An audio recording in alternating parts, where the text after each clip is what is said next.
Hello friends, in today's video, let's solve the Leetcode biweekly contest problem 3, which was bitwise XOR for all of the pairings. So we are given two zero index array nums1 and nums2, and which are of positive integers. There exists another array nums3 which contains the bitwise XOR of all pairings of integers between nums1 and nums2. Okay, and every integer in nums1 is paired with every integer in nums2 exactly once.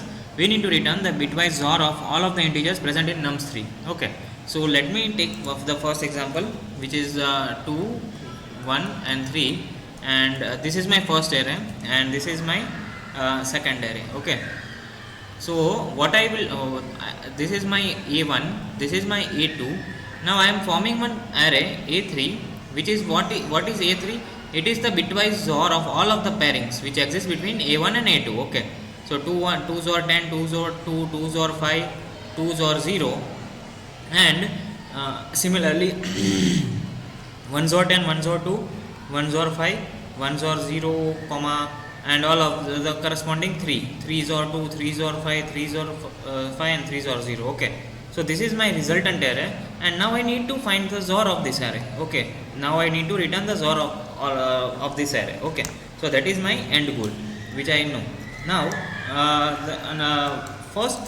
the first thing which comes to your mind is the brute force solution, right? Everyone we are all good at the brute force, right? But here the time complexity would be then big of n into m, right? But we can see that our array length can be 10 power 5, so it would definitely going to time limit exceed. Now whenever it comes about XOR of an sub array or an AND or one of the thing comes to our mind is bit manipulation, right? Means somehow we could manipulate the bits, or I would say somehow manipulate the binary representation, and if we could get the answer. Okay, so in case in this problem what we can see I also was solving by doing hit and trial only. So let me take one example. This is my first array A1. Let us assume it as 2, 3. Okay, and assume this is my second array. Okay, this is only containing of one element, right? Now when I form my array number 3, what I would do, right? And finally I need to return the XOR of the array. Okay, let's form first array number 3, which is 2 XOR 1 and 3 XOR 1, right? And we are told that the pair exists only once, right? So no need to insert 1 XOR 2 again. Okay, so this is my array 3. Now when I XOR them, okay, 2 XOR 1 XOR 3 XOR 1, right? So this is my result. This is my answer to this problem. The XOR of this, I mean the answer result of this is my answer, correct? Now you can see that XOR is a one thing we need to find first identify that whenever there is a bit manipulation problem, we need to find out which property the respective whether it is XOR and or whatever it is, right? So we need to find out whether it follows associative rule, whether it does not follow associative rule or not, right? So what is associative rule? See, associative rule. So associative rule is very simple, as A XOR B XOR C is equivalent to A XOR B and then XORing it with again C. Okay, so this is the associative rule. Okay, now let me come back to this example. Now can I reframe this as, see, I can reframe this as like this. I can do that, right? Because I know that XOR is associative, so I can do any XORs. Okay, now I can see that 1 XOR 1 again becomes 0. Okay, 1 XOR 1, any number XORed with himself becomes 0. Okay, and what is my remaining answer? 2 XOR 3. Let us find out what is 2 XOR 3. 2, this is 2, this is 3, so it is 1. Okay, so my final answer is 1 only, right? But one interesting thing you should note it, right? Let me go down and explain it to you again. See, one interesting thing to be noted here is A1 is this, my A2 is this, right? So my resultant was we find out that XOR could be written as since XOR is associative, we could write this as like this also, right? Write the pairs as. Now the XOR is this only, correct? Because this is never going to contribute to my answer. So XOR is this only. Now if you carefully see, then 2 XOR 3 is the XOR of array number 1.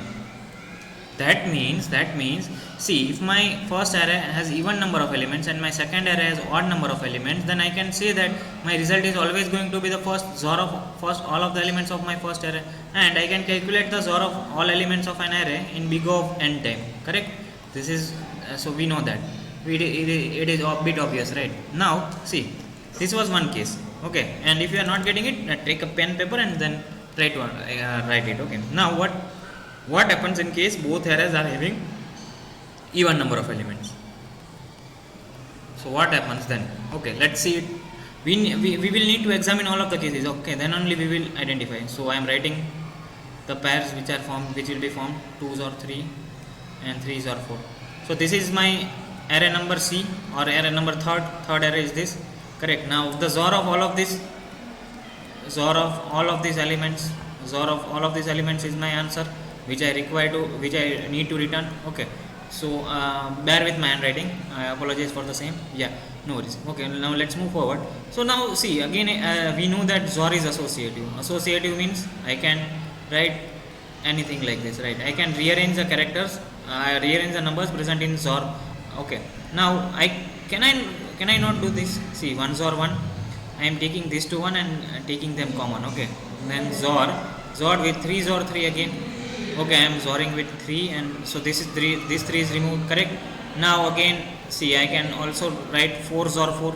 Okay, so this 4 and this 4 is also removed. Now what remains? 2 XOR 3, correct? So now I know that all of are going to be resulting to my 0. Okay, and any number XORed with 0 will be the corresponding, it will result the corresponding number only. So it is 2 XOR 3, right? So now what I see, what I am finding out. See, one interesting property which we could find out by doing this is, see, 2 XOR 3. What is 2 XOR 3?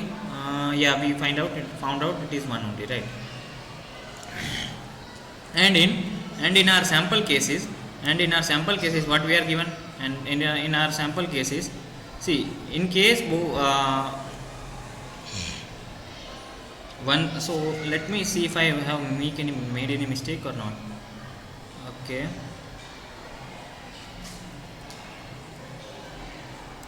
Okay, see, I made a big mistake over here. See, one will be definitely be paired with 3, 1 will be paired with 4, 2 would be paired with 3, and 2 would be paired with 4. So 1 is paired with 3, 1 4, 2 3, and yeah, here it should be 2 4. Sorry, I apologize for the mistake. See, let me again do it. Okay, no worries. See, my array 1 is 1 comma 2. See, what case I am taking, both array having even number of elements. Okay, what would my array see? 1 XORed with 3, 2 XORed with 3, then 1 XORed with 4, and 2 XORed with 4, correct? These are the pairs which I can form it, right? Now I can rearrange my answer, this as 1 XOR. See, if you could directly see it, this one gets cancelled with this one, right? Because ultimately we need to find the XOR of all of these XOR of elements of the array, right? Now ultimately 2 and 2 gets cancelled, ultimately 3 and 3 also gets cancelled, and 4 and 4 also gets cancelled. So one very big observation which you could make is, if my array 1 has even number of elements and array 2 has even number of elements, then my result is always going to be 0. Why? Because all of them will mutually cut the answers. Okay, you can take one more example if you want, and you can take the size 4 and you can figure it out. Okay, now the one interesting case remains is if there is odd number of elements. Okay, so see, it is very simple. If I take one, these both are having odd number of elements, correct? Now what is the resultant pair 1 and 3? Okay, so you can see that then if my array elements have odd number of elements, both arrays, then my result is going to be the XOR of all of the elements of A, XOR of all elements of B.